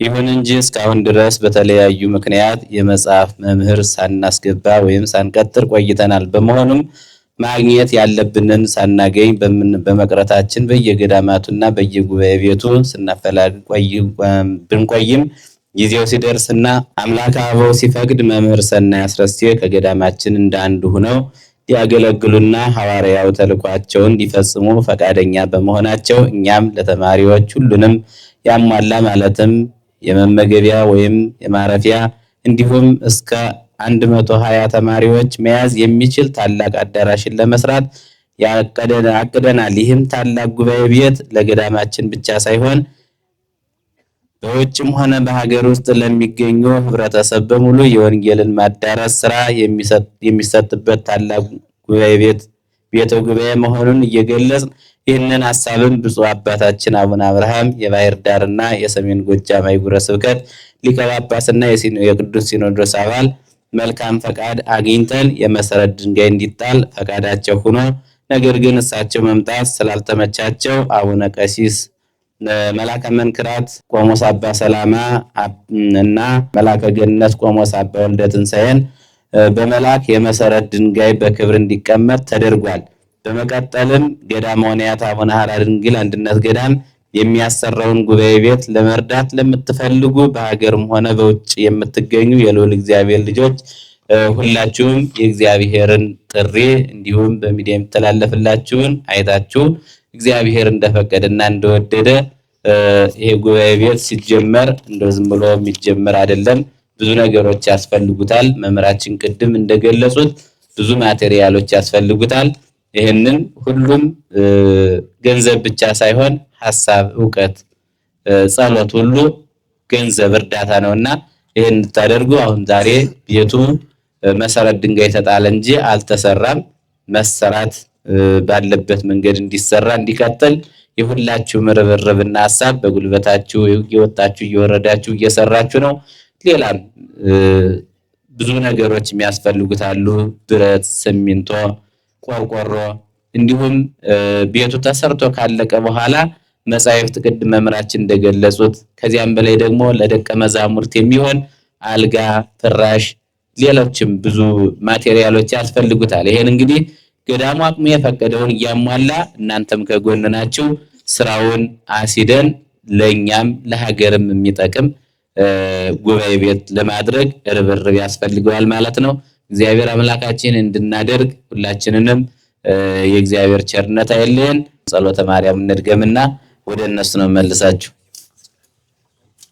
ሰላም ለኪን ዘንሰግድም ለኪ ማርያም ምን እናስተበቋቂ ማርያም ነው የተወሰነኪ በእንታና ምኪው ያቀማውኪ ማይበረነው ግልባርኪ ጸሎተ እግዚእትነ ማርያም ግልባር ተምላክ ታብዮ ነፍሴ ለእግዚአብሔር ወታስብ ነፍሴ በአምላኬ ወመዳኒ እስመሬ ህማማ ለአመቱ ነው ቢዚስ ያስተበጽውን ኩሉ ትውልድ እስመ ገብረ ሊተ ኃይለ አብያተ ወቅዱስ ስሙ ሳይዱን ለትውልድ ለለ ይፈርህው ወገብረ ኃይለ በመዝራይቱ ወዘሩ ሙለለ አብዩ ህሊና ልቦሙ ነሰቶሙ ላያላል መናብርቲውም አይበውሙ ለቱታን ዋዝኩም በረከቱ ለሩባን ወፈነው ምራቆም ለቡላን ወተወክፎ ለእስራኤል ቁሪሁ ወተዘከረ ሳይሎ ዘይቤሎ ሙላዊን ለአብርሃም ወለዘሩ እስከ ለዓለም ማርያም ንጽሕት ድንግል ወላዲተ አምላክ ማይምን ሳል ተምረል ወልደ ሰብ ሳሊ ለነ ሀበ ክርስቶስ ወልድኪ እስሪ ኃጢአተነ ሳሊ ለነ ቅድስት አንሳይኩ አይንቴ መንገል አድባር ማይቴ ምጻረ ዲቴ ስም አብ እግዚአብሔር ዘገብረ ሰማይ ወምድረ ወይወን ከተለገሪ ከወይደክ ዘያቅበከ ናሁ ይደቅስ ወይነጉም ዘያቅቦ ለእስራኤል እግዚአብሔር ከብክሙ እግዚአብሔር ይክድንክሙ በማነዲው ማልተጸያው ይክሙ ወይ ወርፍ በሌሊ እግዚአብሔር ከብክሙ ኩሉ ኩይ ወይት ማጸና ለነፍስክሙ እግዚአብሔር ከብክሙ በንደትክሙ ሚዜ ወስከላለም ስብሐት ለወልድ ወመንፈስ ቅዱስ ለዓለም ወለዓለም ዓለም ለአበዊነ ለአብርሃም ለይስሐቅ ለያዕቆብ ለነቢያት ለሐዋርያት ለጻድቃን ለሰማዕታት ለደናግል ለመነኮሳት የተለመነ አምላካችን ለሁላችን ይለመነን። እንደወደቅን ኃይለ አጋንንትን ይጣልልን።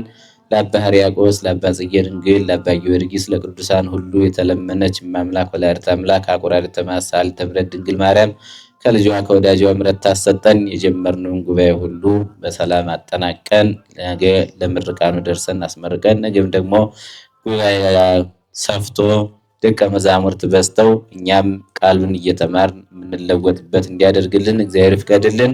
ሰላም ያዋል አምላክ ሰላም ያስረፈደ ሰላም ያውለን። አቡነ ዘበሰማያት እንበል።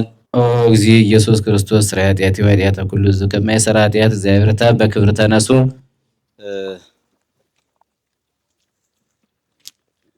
እምነት ግሩም ነው ጸበል ፈዋሽ እምነት ግሩም ነው ጸበል ፈዋሽ አባ ሐራ ድንግል የብዙ ሺህ ሰዓቱን በአጭር ደቂቃን የነገረን የተኖረውን ህይወት 5 ዓመት ኖሮት ተናግሮት የማይሰለቸውን በየቀኑ በቲክታክ ፔጁ በመላው ዓለም የሚያካፍለውን ወንድማችን በህይወት የኖረውን የተነባረውን አይደለም ያነበበውን አይደለም በህይወት የኖረውን ጻድቁ ያደረጉለትን ሕያው ምስክር የሆነውን ለዓለም የሚያሳየውን ታሪክ ነው ወንድማችን አብርሽ ቲኬዲ ወይም ዝክረ ቅዱሳን የነገረን። በዋነኝነት ደረጃ እግዚአብሔር ፈቅዶ አንድ ቀን ደግሞ በሚዲያ በራሱ መስከረም ላይ ከፍታለሁ ብሏል። ወደ ሚዲያው መጥቶ የነበረውን ታሪክ በብላትና በስፋት ይነግረናል ብዬ አስባለሁ። በተለይ በዓለም ያላችሁ ዘመናዊነት ያሸንፋችሁ ከእግዚአብሔር ቤት የራቃችሁ መንፈሳዊ ነገርን ማወቅ ዓለሙን ይዞ መንፈሳዊ ነገር መኖር ወንድማችን የራሱን ስራ ይሰራል። ከጻድቁ ቤት ግን ዛሬም ጧት ማታ እዚህ ምቾት ካለበት ቦታ ሳይሆን እዚህ ገዳም ላይ ውሎ አድሮ ጸበላቸውን እንደመጠጥ እምነታቸውን እንደምግብ አድርጎ እግዚአብሔርን እያመሰገነ ነገረ ቅዱሳንን ለመላው ዓለም እየተናገረ ይኖራልና አንተን ለዚህ ዘመን የቅዱሳንን ታሪክ እንድትናገር ያስነሱህ ጻድቁ አቡነ ሐራ ድንግል የተመሰገኑ ይሁኑ። እንዳንተ አሁን ያንተን ቃል ሰምተው ይሄን ታምር ይሄን ታሪክ ሰምተው ብዙዎች የጻድቁን ደጅ የሚናፍቁ በተለይ ዶክተሮች ልክ አላቸው፣ ንጉስም ልክ አለው፣ ዶክተር ልክ አለው፣ አልችልም የሚሉት አሉ።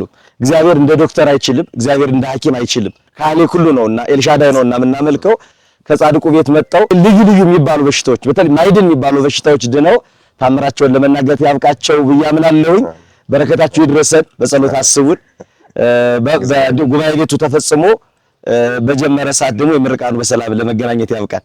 እግዚአብሔር ይስጥልኝ። አመሰግናለሁ። እሺ እግዚአብሔር ይስጥልኝ።